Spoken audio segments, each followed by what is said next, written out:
And this is what you're going to hear from the baby. And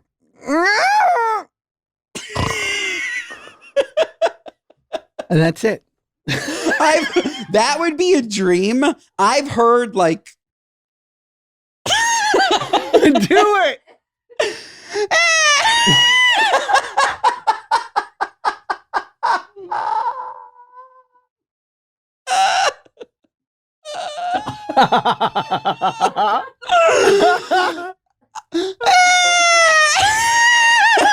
This is the kind of segment Claudia's going to get mad at us about.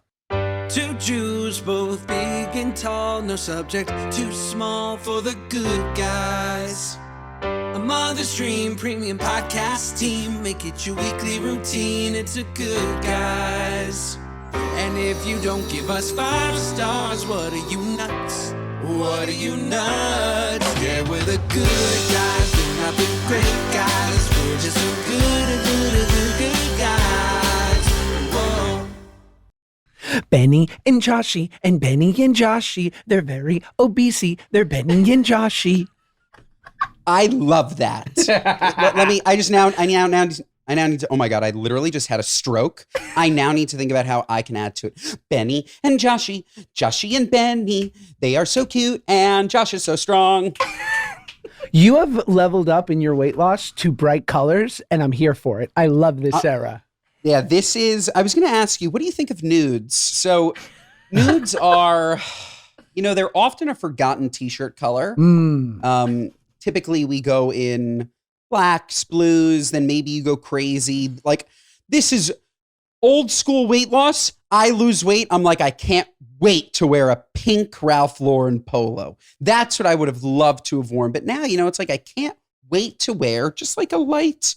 Do you call this a cream? Do you call this a light brown? I call it beige? a butterscotch. I call it a cappuccino.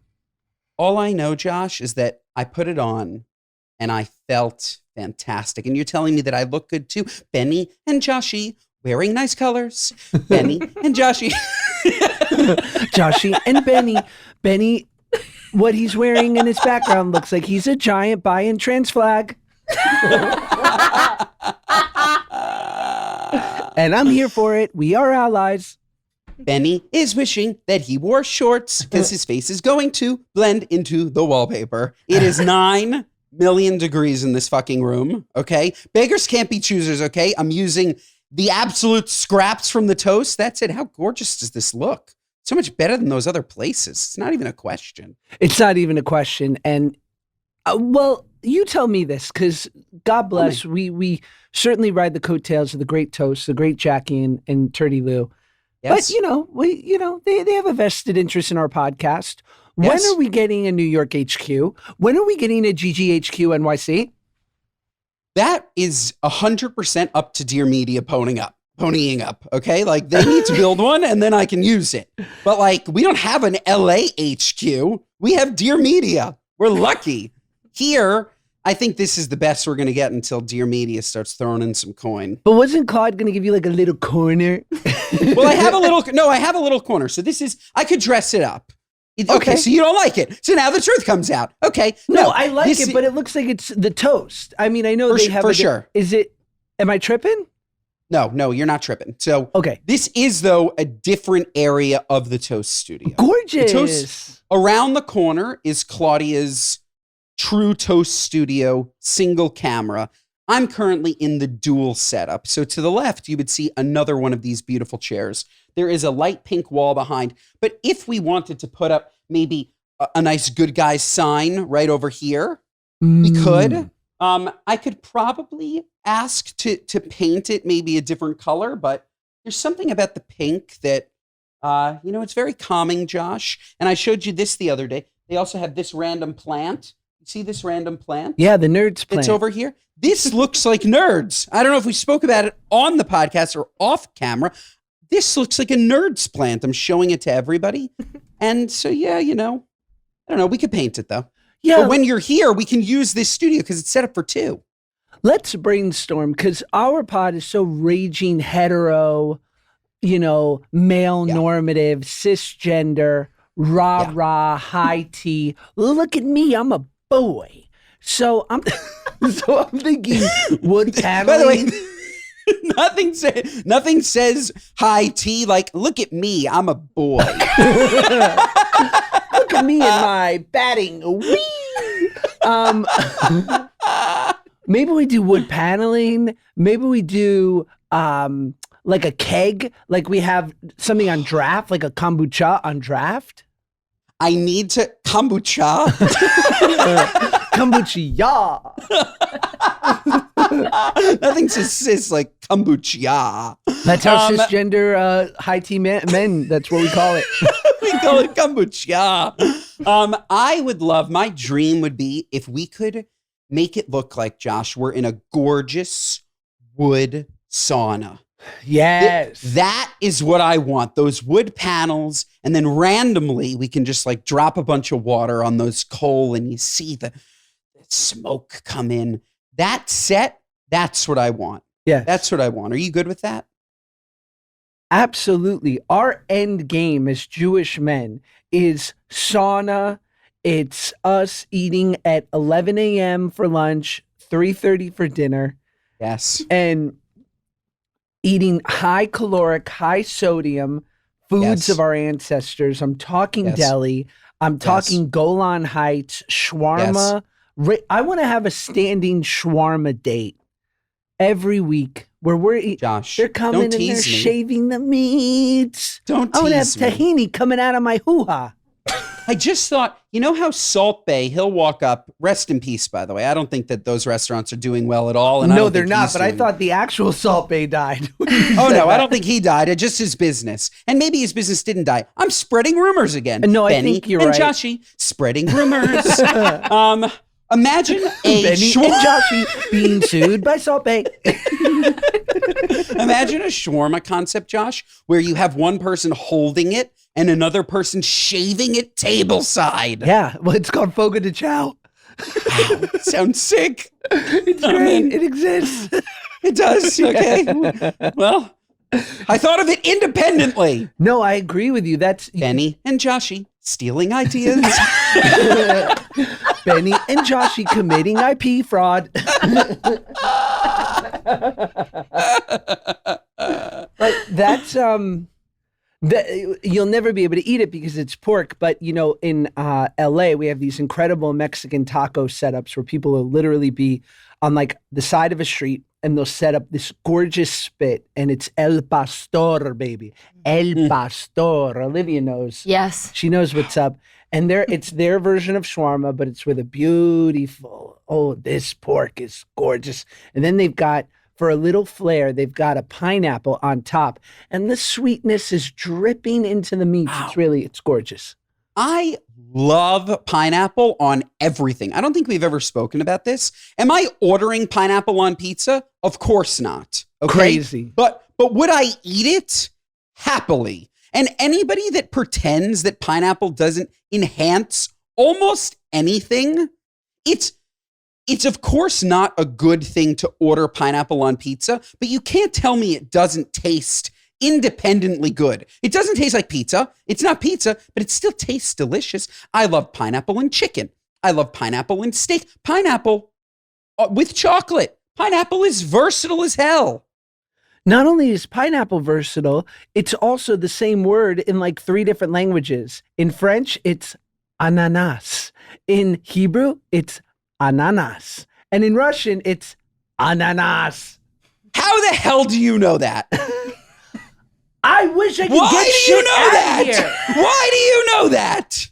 I wish I could get shit out of my brain. This is why I spend so much on talk therapy. It's because it all sticks. It all imprints. Benny and Joshy talking about ananas. Yes, ananas. Isn't that crazy? Someone's going to correct me, but... No, it's close enough for sure. And that is crazy.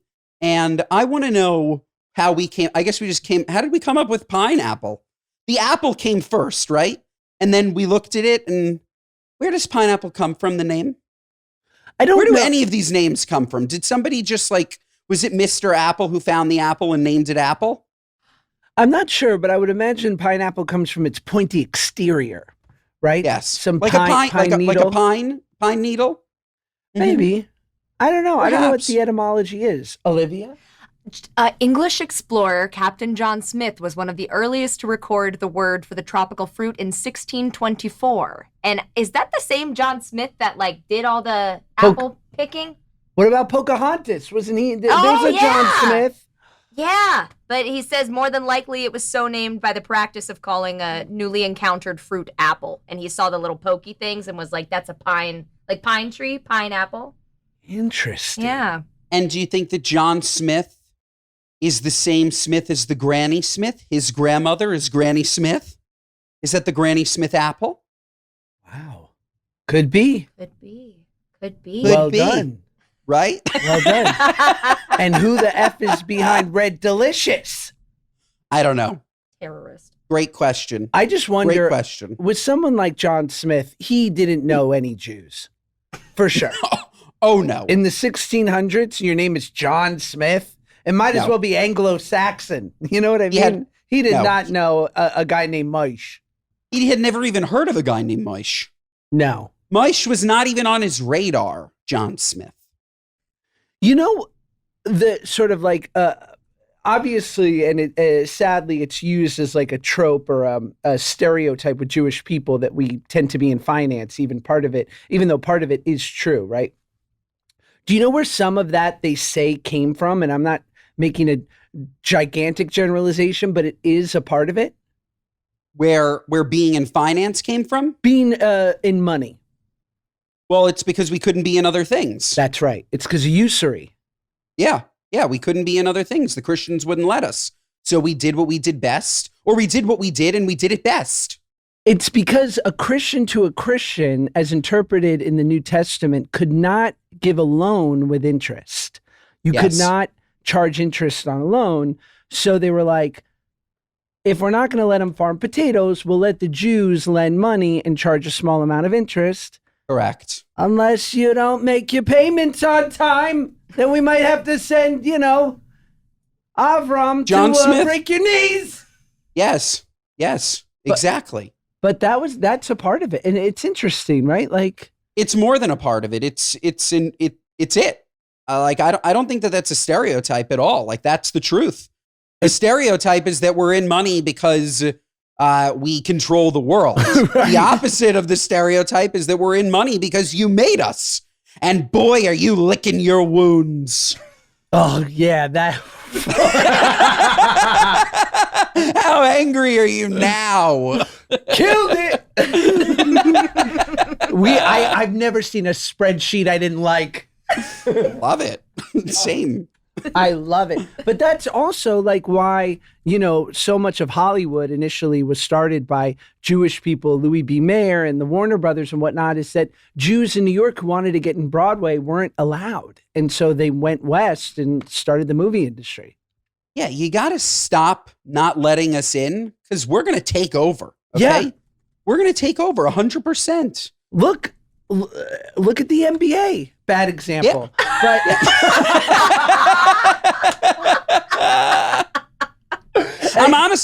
I'm surprised that Jews didn't start Live Golf before the Saudis did, because that's essentially what they're doing. Golf is all, for the most part, Christian men. Sure. I don't know any Jewish golfers on tour. None. We easily could have started Live Golf to compete. We just didn't think of it soon enough. But we wouldn't call it Live Golf. We'd call it Struggle Golf. I'm not living, I'm struggling. So dumb. So dumb. I love it. This episode of the Good Guys Podcast is brought to you by our friends at Caraway. Folks, we love Caraway here at the Good Guys Podcast. We love it so much that we've shared it with our friends, we've shared it with our families, we've shared it with all of you. Let me tell you how obsessed my dad, a professional caterer, is with Caraway. Because not only can he trust Caraway's non-toxic cookware, but he also loves the colors. No brands have colors like Caraway. They're so beautiful. And when you're thinking about just the vibe that you want to have in your own kitchen. You want things to be beautiful. When he's thinking about a nice omelet station and an event, he's thinking about how beautiful Caraway looks as opposed to those other just like ugly pots and pans, you know? He loves them. They're 100% worth the investment. It'll make you cook more at home because they're so beautiful and they, again, have none of these toxic chemicals. They're 100% worth it. Over a lifetime, a person consumes at least the equivalent of the height of the Eiffel Tower in microplastics. We don't want that. We don't need any of that. That's why Caraway is the best. And 97% of Americans have PFAS, toxic chemicals from non-stick cookware in their blood. We don't need that in our blood.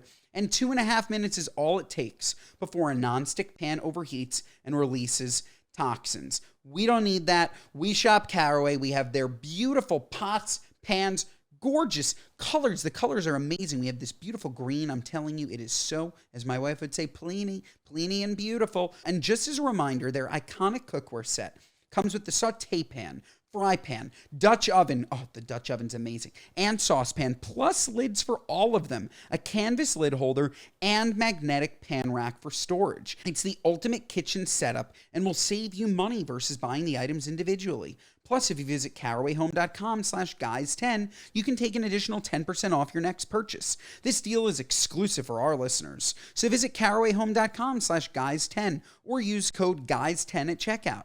Caraway, non-toxic cookware made modern.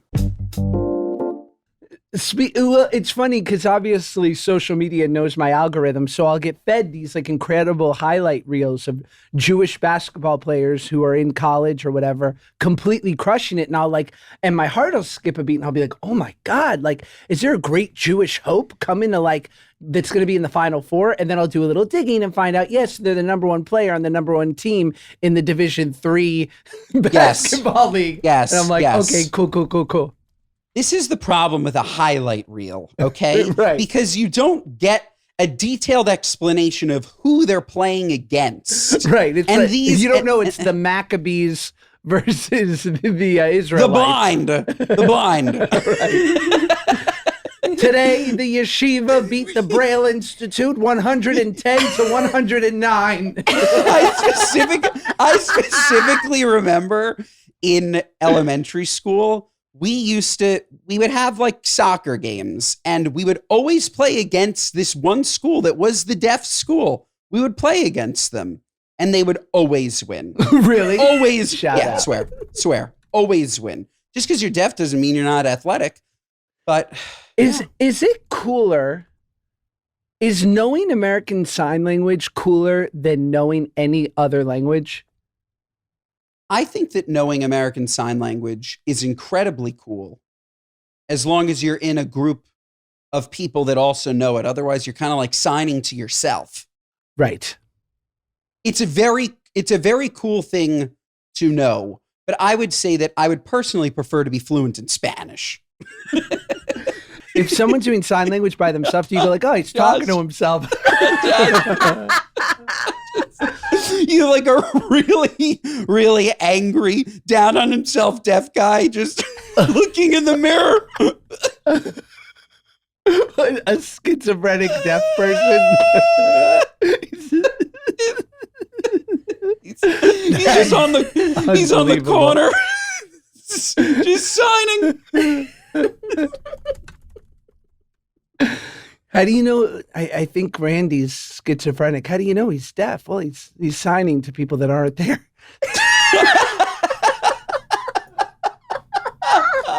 He's been signing at the telephone pole for the last half hour.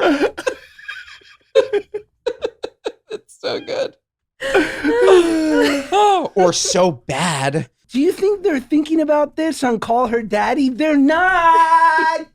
They're not thinking about anything over there. If you want to go there for your brain to turn to mush, this is the place, okay? You're going to learn a little bit about El Pastor. You're going to learn that pineapple is the same in 3 languages. And you're going to start to think about what happens when you're schizophrenic and blind and deaf. All right, now let's move on to schizophrenic and blind. It's so true. Is it true or what? It's true, Josh. It's true. So right now we are we're banking episodes for when, you will understandably need a couple weeks off for when the beautiful baby Safar, Baruch Hashem, is here. BH. What's going through your mind? Yeah, a lot. It's very exciting. It's very scary.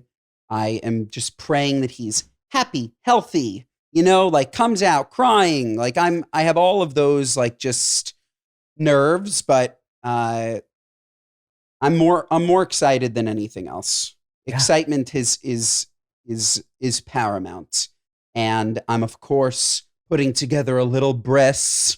Okay, so we have a nice invite list. If you'd like to fly in, Josh, you will of course be sent the invitation. There is no pressure whatsoever. I really want to come. You got to give me the info. That would be awesome if I can make We're gonna have a gorgeous spread provided by Acme. Shout out Acme. They're giving me beautiful lox and whitefish, and it's gonna be fantastic. Baby's first brand deal. Oh yeah. Love it. Gorgeous stuff. My dad will be doing the catering, other than because he's not gonna he'll plate the lox and stuff, but he'll be doing the catering. And I'm just incredibly excited. I have to write a little speech. Do you write the speech now, or do you wait until he's born so that you can actually see him? These are the things that are going through my mind, because will I have time to write a speech once he's born? Or do I write it right now? But I'd love to really have the emotions of seeing him and feeling him. Yeah, I'm just excited, Josh. I'm very, very unbelievably excited. And I'm nervous for that cry. Oh my, the cry of a Bris. Oof. Do you want me to, I've now been to a few Brises, including my own children's, and I was there for mine. Yes. Do you want me to give you a sample so you can be prepared of what the cry sounds like? Yes. Give it to me. I've definitely heard it as well, but I want to hear yours. Okay, so they get the kid all liquored up on sugar water because it has the same effects as wine. Let's pause on that. Yeah. I hope so, Josh. But sometimes I've been to a Bris where they use a plastic pacifier that's not absorbent. The kid's not getting anything. What are you, nuts? You have to use a little cloth. That's been in the sugar water, though. Usually. It's been in the sugar water, yes. But don't you... Plastic, since when does plastic absorb sugar water, Josh? I've also seen when they dip the corner of like a napkin or a little cloth for him to suck That's how on. They do it. That's need very much little. Better. Very little, because they're tiny. But continue, yes. Hopped up on sugar water. Sugar water, because it really does, it releases the part of the brain if you were drunk. So It gets them nice and woozy. And then the father-in-law is holding the baby. And this is the part where I turn away and go, this is barbaric. And everything I've ever believed in my whole life, I go, the people who drink unpasteurized milk are right. And yeah. And so they do the prayer and then the cut. And this is what you're going to hear from the baby. And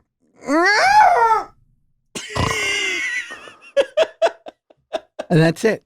That would be a dream. I've heard like... Do it.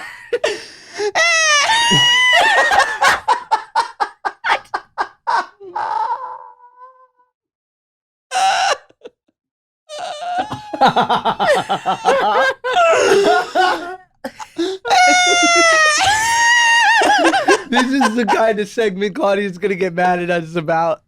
Oh, she'll love it. This is like talking about her nipples. This is going to get us in trouble. No, she'll love it. Oh my God. But yeah, it's really... They fall right asleep and then you get this, and then they burrito them up in their little swaddle. Do you know how to swaddle yet? I don't know how to swaddle. No. Would you like to teach me? Yeah, it's super easy, but it's great if you're good at it.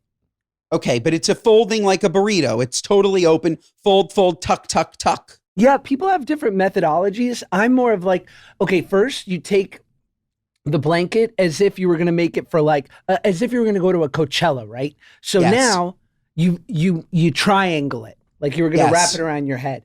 And then you put them there right up, I would say around shoulders. So the head's out on top of the long part and then the pointy part's at their feet. Yes. You pull the first one over and you get it tight. You get it tight and you cinch it under their body. So now their body weight is holding in the first side. Then you bring the bottom up. So now the little feet skis are snug. Then you wrap around right side all the way around, and you're doing a fold and tuck into the middle. Yes. And you're good until like 8 minutes later when you have to change the diaper again. And the purpose of the swaddle is so that they don't move around and hurt themselves?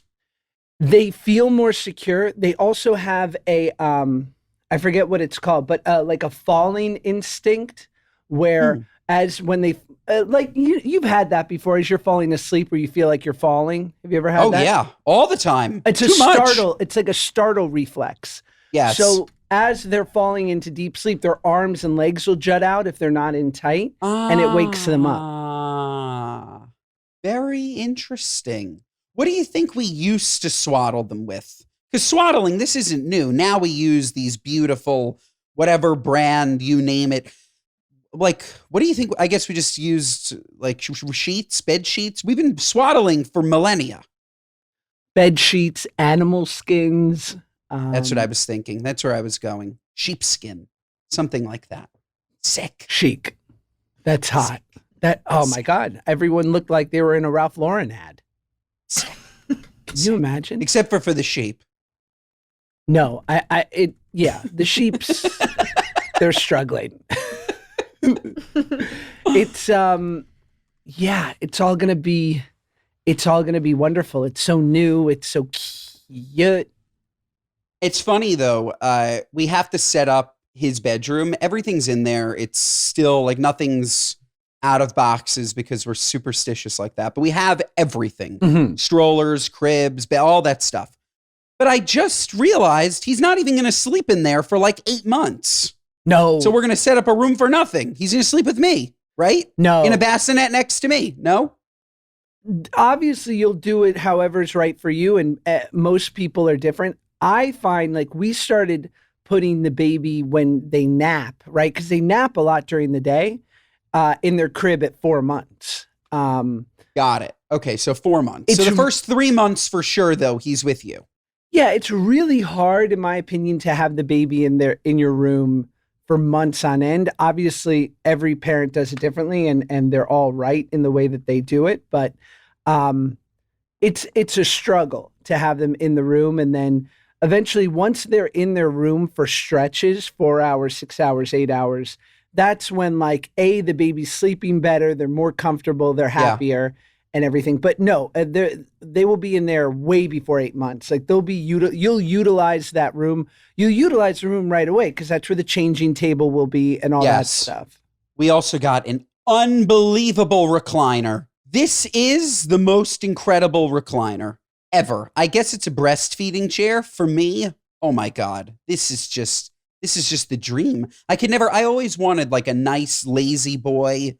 But they're not aesthetic enough. This is an aesthetic lazy boy. Oh, it's gorgeous. I'll take a picture and I'll send it to you. Fantastic. Shout out Baby List. Baby List hooked you guys up. God bless them. I don't know. They might have. I think they did. Okay. Shout out Baby List. I think Paige and Claudia were talking about it. Shout out Baby List. Hook me up. Like, I know. I need stuff too. Like, what can we get, Josh? What cool trinkets can we get? F a trinket. Give us a weekend in AC. I'll take that too. Clear our minds. 100%. This bankroll is brought to you by Baby List. Yes, absolutely. This $10,000 marker is brought to you by Baby List. This Baccarat hand is brought to you by Gerber.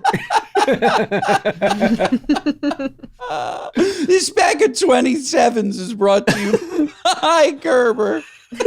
This 3-bet parlay is brought to you by Infamil.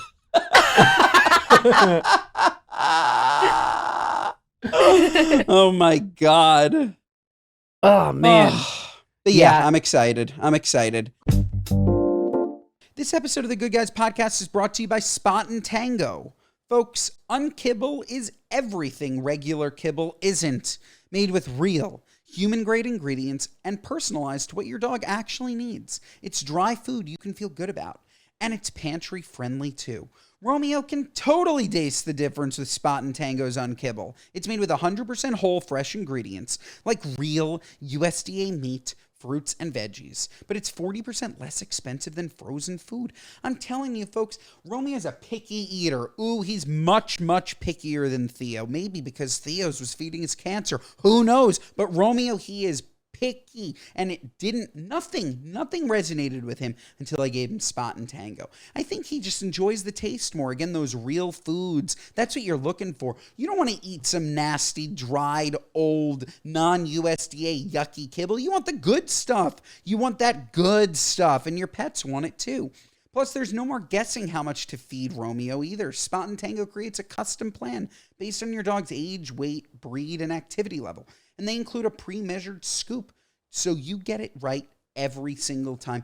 You know, honestly, I never thought about this. Why is it always just a third of a cup or a half a cup? Did you meet my dog? No. Do you know him? No. Maybe he needs more, maybe he needs less. And Spot and Tango has cracked that code. So, folks, upgrade your pet bowls with Spot and Tango's Unkibble. For a limited time, go to spotandtango.com/goodguys and use code goodguys to get 50% off your first order. That's spotandtango.com/goodguys. Code goodguys to get 50% off your first order. spotandtango.com/goodguys. Code goodguys. This episode of the Good Guys podcast is brought to you by Storyworth. Folks, you know I love my parents. I absolutely love my parents. This one's sorry, Mom. This one's about Dad. Love my dad. And I want to make Father's Day extra special for my dad this year, which is why I'm giving him a unique, heartfelt gift that will truly make him feel loved. And it's called Storyworth Memoirs. Each week, Storyworth emails your loved one a memory-provoking question that you get to help pick. Questions like, did you ever get in trouble in school? Or how did you decide how many children to have? All your loved one needs to do is respond to that email with a story. Long or short, it doesn't matter. They can either write a story or record it over the phone for Storyworth to transcribe. No complicated apps required. You'll be emailed a copy of your loved one's response as they're submitted over the course of the year. You'll get to enjoy their retelling of stories you already know or be surprised by the stories you've never heard before. After that year of incredible fun, Storyworth compiles your loved one's stories and photos into a beautiful keepsake hardcover book that you'll be able to share and revisit for generations to come. Folks, we've done away with these photo books. You know, like my parents used to show me, they have literally a closet full of just photos, and we just don't do that anymore. It's all on our phones. We need something just that we can hand down, and that is what Storyworth is. It's something that can be with you for generations. It's so incredibly special. Customers love Storyworth. They've preserved millions of family stories since their founding over 10 years ago. They have more than 40,000 five-star reviews on Trustpilot. The Wirecutter, The Strategist, CNN, and more agree Storyworth is the perfect gift for the people you love most. So, folks, give the dads in your life a unique, heartfelt gift you'll all cherish for years. Storyworth. Right now, save $10 during their Father's Day sale when you go to storyworth.com/goodguys. That's storyworth.com/goodguys to save $10 on your order today. Not to switch too hard, but Josh, I went to a very interesting restaurant that I wanted to tell you about. Have you heard of Tiro a Segundo? No. This apparently is the oldest. New York is on a members club kick.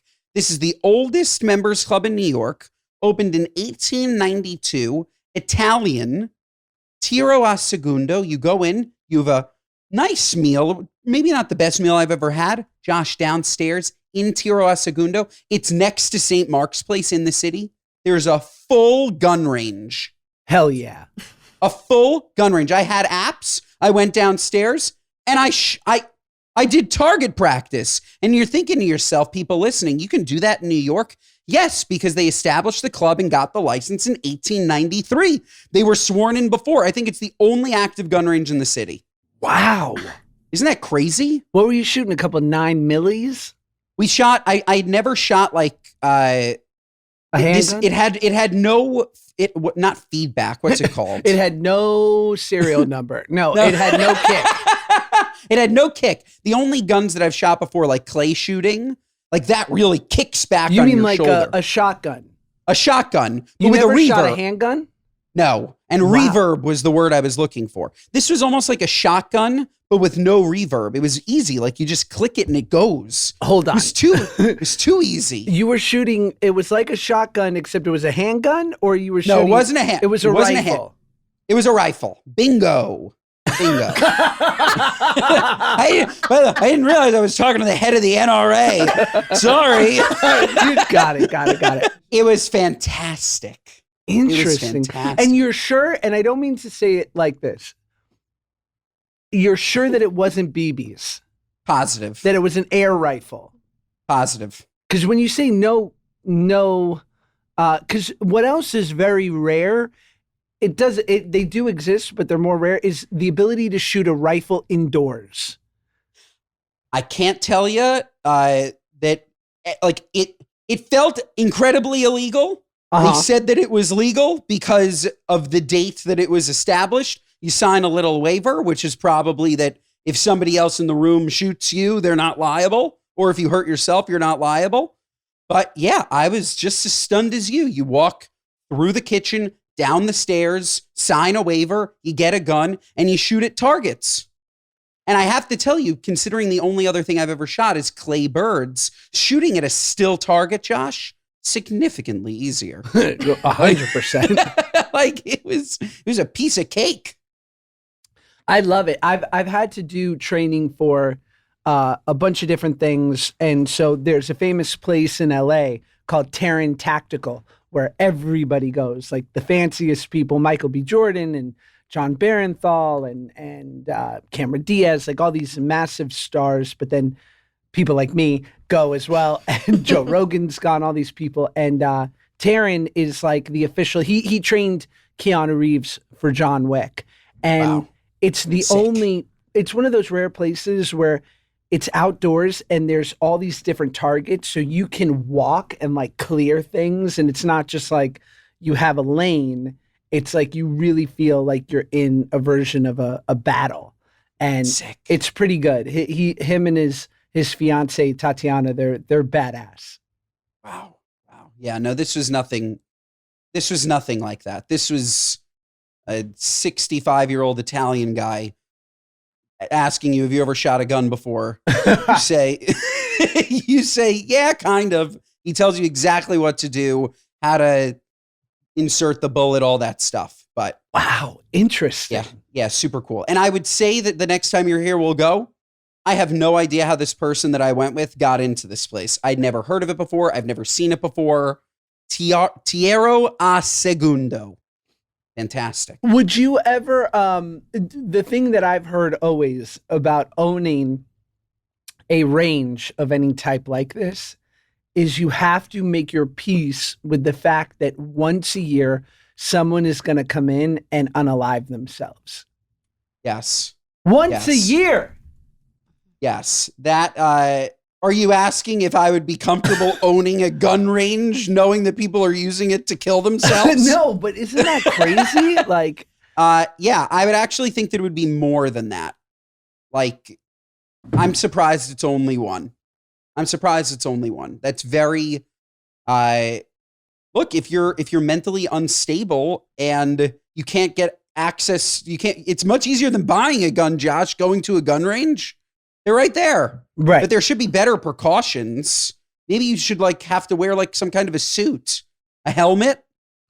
I don't know. I agree. Yeah, it's a wild prospect, but should we get into some stories? I'm just on that note, this set of stories is brought to you by the NRA. These stories are brought to you by Charlton Heston. Well, in the New York Post, I'm so attractive, I have to wear a fake wedding ring in public just to keep men from flirting with me. She put a ring on it. A sizzling hot model claims to have so many issues with men trying to engage with her that she's taken to wearing a fake wedding ring. Influencer Joshy insisted that the easiest way to avoid unwanted attention has been to slide the bogus bling on her finger before leaving her home. She's an attractive human. Settle down, lady, okay? Settle down. All that you got to do, if you don't want people to talk to you, is follow my set of rules when I think I'm being mugged. no eye contact, fake phone call. No one will ever talk to you again. It sounds like you're too social. Stop being social. You can't be hot and social. People are going to think something. But if you're antisocial and hot, no problems. I think people need to, I don't know. I will say that men are pretty creepy. Sure. Olivia? Yeah, men are gross.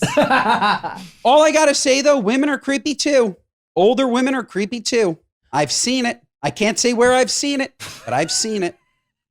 I've seen it, Josh. But men hold we win gold in creep. For sure. For sure. We win gold in creep. I agree. And I agree we win gold in creep. Olivia, I know you've been with the wonderful Ethan for a millennia now, but when you were a single gal on the streets of Cincinnati, like, I would imagine avoiding the advances of guys is like something that, I don't know, it's like, I've never had to consider that, like, oh, these girls coming on to me, like, get away. What a dream. What a dream. I know. Yeah, I can't, it's a dream.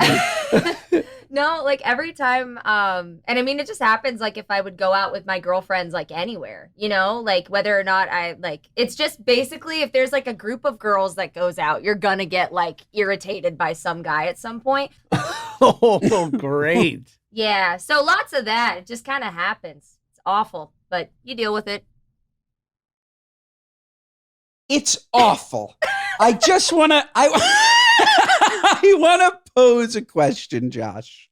As men who have, I guess you as a A-list celebrity in your 20s, okay, maybe you had significant advances, were treated like a doll.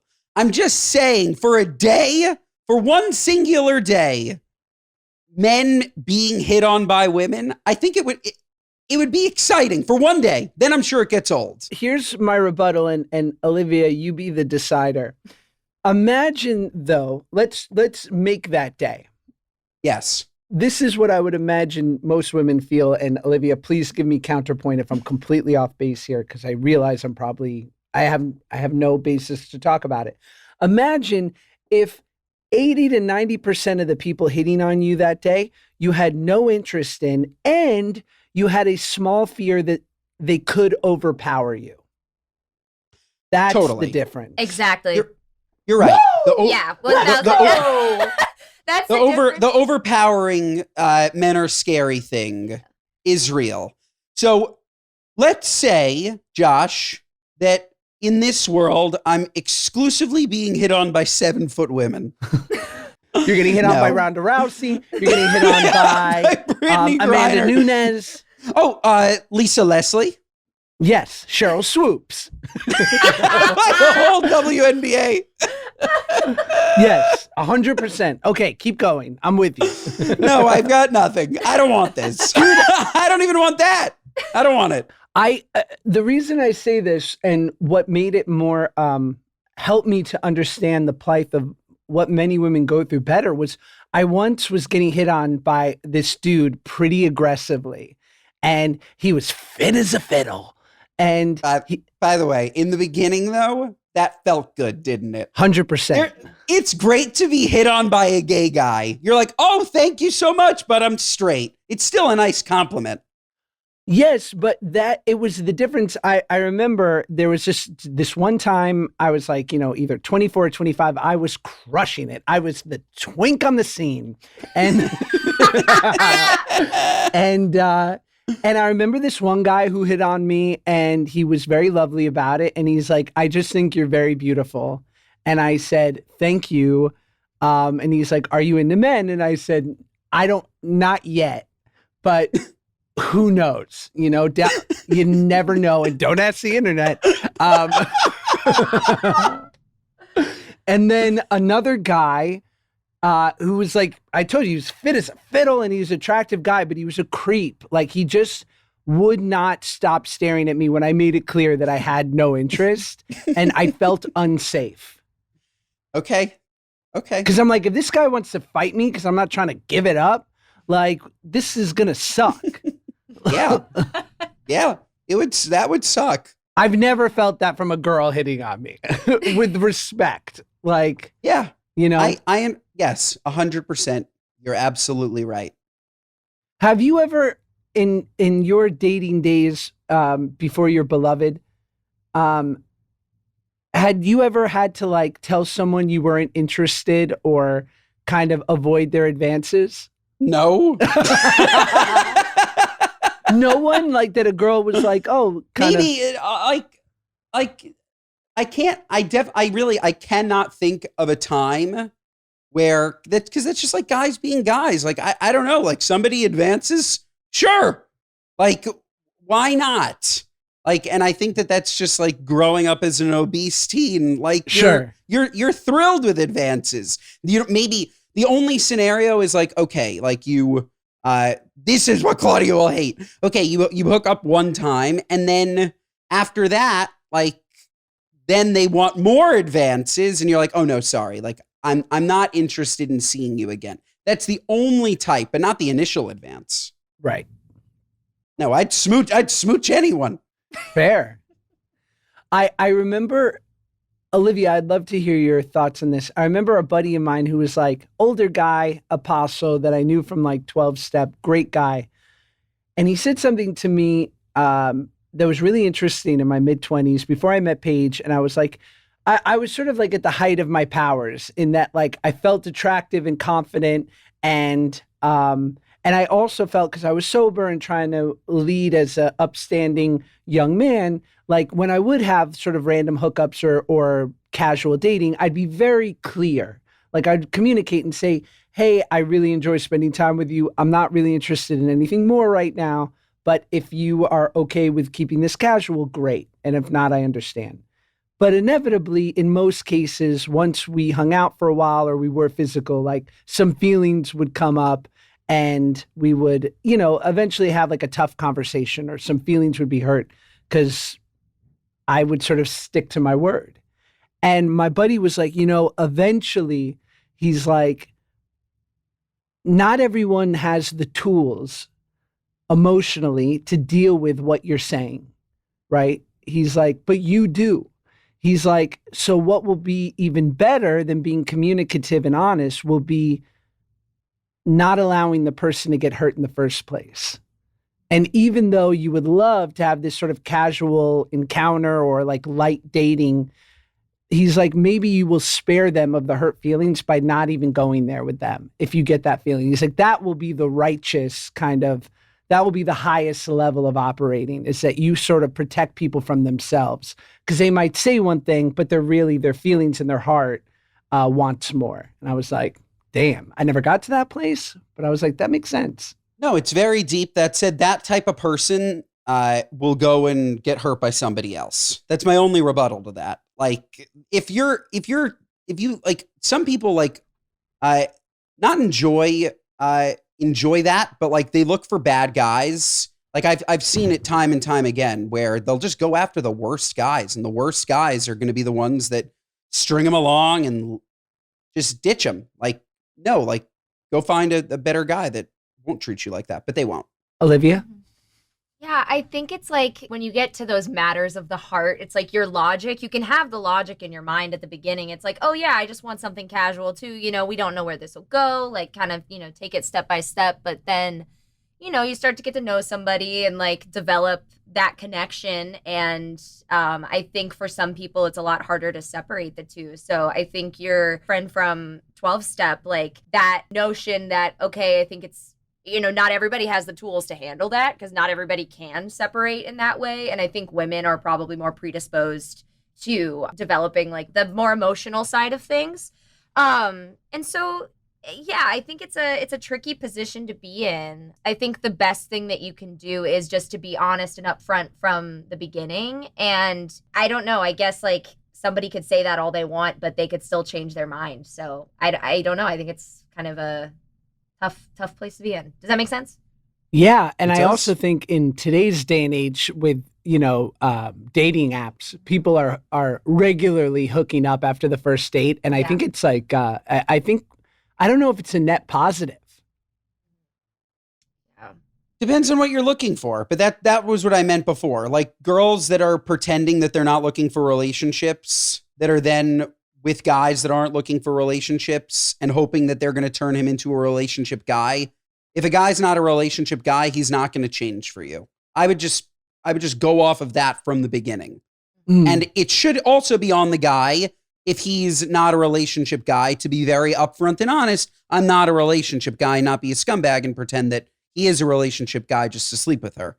But yeah, I think it's something you have to like discuss before you even get to that point, you know, of like going into it in your first time, like seeing each other hanging out, like without it being awkward, which I think is where it gets kind of tricky for people. But, you know, just to be honest and like express what your intentions are. And that way, like both parties have the information to do with that, what they choose, you know, and it's not fair. Don't you feel like girls, though, for the most part, will hear that and say, I can change him? I don't know. I think that's shifting some. I think you think so? I do. I think so. I know like a lot of friends of mine have had their like eras, you know, where they've been single and dating, and I think more often than not, if anything, it's like it sneaks up on people sometimes of like, oh, I actually like really like this person and I think they're great after getting to know them and, you know, spending time together. But I don't think people are going out of their way to like say I could change them as frequently. The self-sabotage. Okay. Yeah. That's good. Yeah, it's just matters of the heart are complicated. Well, speaking of complicated, the health benefits of fart walks, including how they can prevent cancer. Break bread, then wind. Forget contrast therapy and fire burning rituals. The latest health and wellness trend embraces the simple joys of letting loose on an evening stroll. Coined by Canadian cookbook author Marilyn Smith, the so-called fart walk could just be the low-effort longevity secret you've been looking for. We're going to live to 150, Ben. I fart all day long. Going for a fart walk after dinner is something that is going to help you age wonderfully, Smith said, sharing that she and her husband typically go on 60-minute fart walks after dinner. While they undoubtedly do this to keep the romance alive, the primary goal of this flatulent fitness routine is to aid digestion and ward off serious disease. Got it. So the idea is that you're supposed to exercise after eating? Yeah, I think, you know, go for a walk after you eat and break some wind. Yeah, I love it. I prefer that with a cigarette. You go outside, you get a nice cigarette, you walk around, have a couple of toots, leads to a nice larger event. That's the ideal post-dinner. And it's a good thing to work towards. You start with a fart walk and then maybe you make it to like a fart skip. Yes, you could. Yeah, a fart gallop. Fart sprint. Can